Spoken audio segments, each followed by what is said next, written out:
Next, we're going to do another one for potential energy. So I'm going to write down my formula. Potential energy equals mass times gravity times height. And the gravity, I know, is always 9.8 meters per second squared. Let's read the problem. What is the mass of an object that is dropped from a height of 52 meters if it has a potential energy of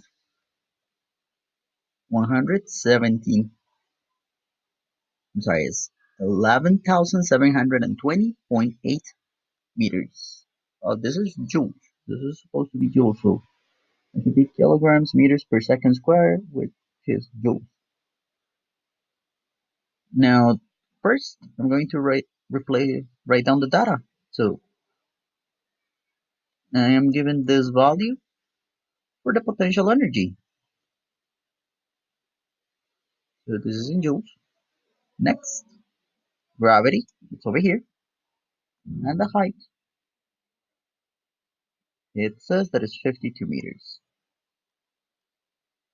And finally, the mass is what they are asking me for. So this is what I'm gonna have to find out. Okay, so I'm going to rewrite the formula, but this time I'm going to replace the data.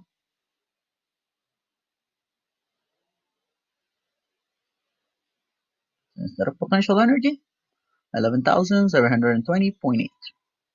Instead of mass, I will put a question mark or an X, but I will leave the M. You can put an X if you want.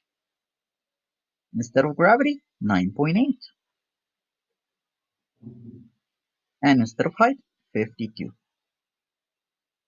Okay, now that I have this, I am going to calculate the mass. So I have a multiplication here, 9.8 times 52.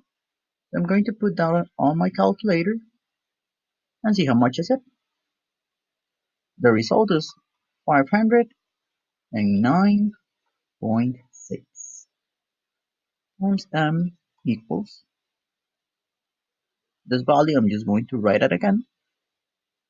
Now I have a multiplication here, m times 509.6, which was the result from 9.8 and 52. Now, as it is a multiplication and I have the m, in order to get only the m, I'm going to put this value, 509.6, to divide on the other side. So this value, I'm going to write it again. And I'm going to divide it by 509.6.